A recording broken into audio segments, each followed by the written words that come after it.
Olá, eu sou a doutora Aline Moraes, sou médica hematologista e hoje a gente vai conversar sobre um achado super comum em exames de sangue e que, olha, eu sei que gera muita preocupação, as famosas plaquetas baixas. O meu objetivo aqui hoje é justamente esse, é descomplicar um pouco esse assunto, trazendo informação de um jeito claro, seguro, para a gente entender junto o que esse resultado realmente pode significar. Então vamos lá, direto ao ponto. A pessoa pega o resultado do hemograma e está lá escrito plaquetas baixas ou, o termo técnico, trombocitopenia. A primeira reação quase sempre é de ansiedade, né? Mas respira fundo. Vamos primeiro entender o que são essas células e por que elas são tão importantes para a nossa saúde.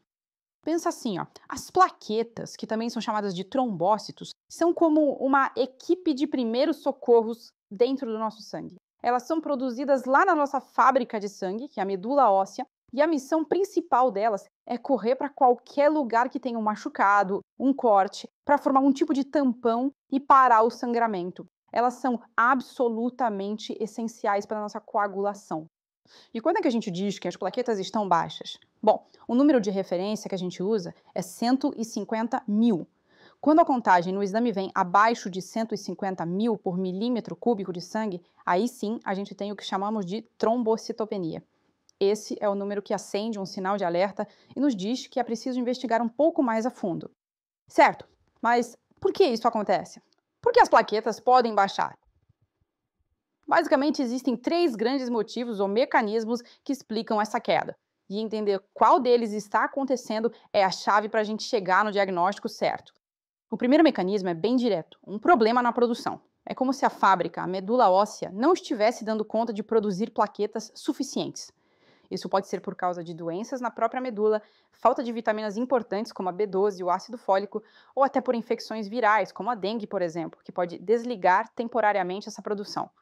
O segundo cenário é um pouco diferente. A fábrica está produzindo normal, só que o corpo, por algum motivo, começa a destruir essas plaquetas muito rápido. A causa mais comum para isso são as doenças autoimunes, como a PTI, em que o nosso próprio sistema de defesa se confunde e ataca as plaquetas. Alguns remédios ou um baço muito grande também podem acelerar essa destruição. E o terceiro e último mecanismo é o consumo aumentado. Imagina uma situação de emergência para o corpo, como uma grande hemorragia ou uma cirurgia muito longa. O corpo vai usar uma quantidade gigante de plaquetas para tentar controlar tudo e a medula simplesmente não consegue fabricar novas na mesma velocidade. A dengue grave é um exemplo clássico disso também.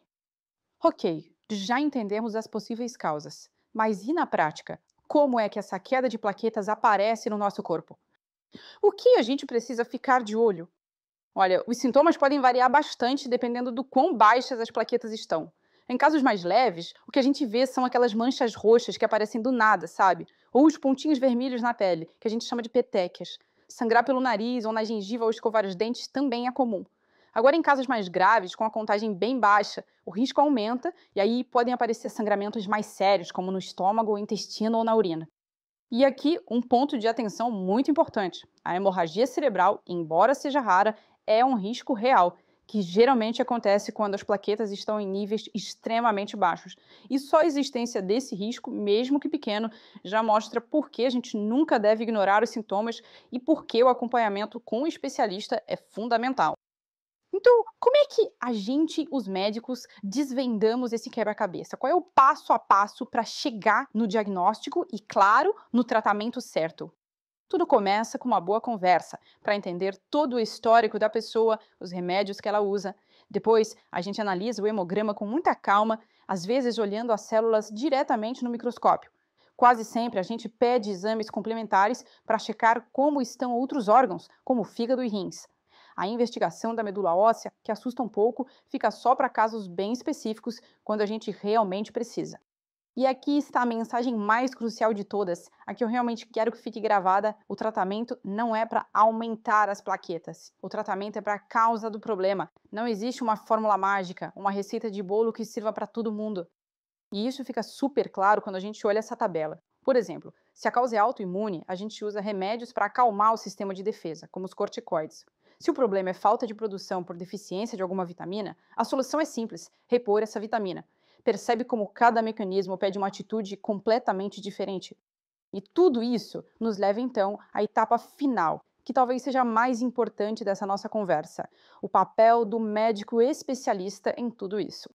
Por que é tão importante procurar um hematologista num caso desses? Porque é esse o profissional que foi treinado para conseguir diferenciar esses mecanismos todos, para saber quais exames pedir sem exageros, para indicar o tratamento mais seguro para cada pessoa e, claro, para monitorar o risco de sangramento de perto.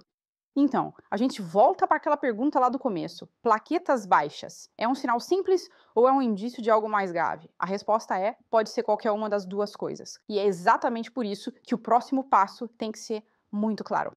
A mensagem final que eu gostaria de deixar é essa: nunca ignore um resultado de plaquetas baixas. Não é para se desesperar, mas também não é para deixar para lá. Esse é um sinal que merece atenção. O caminho correto é sempre procurar um hematologista para fazer uma avaliação completa. Cuidar da saúde começa com informação correta e, principalmente, com a ação certa na hora certa.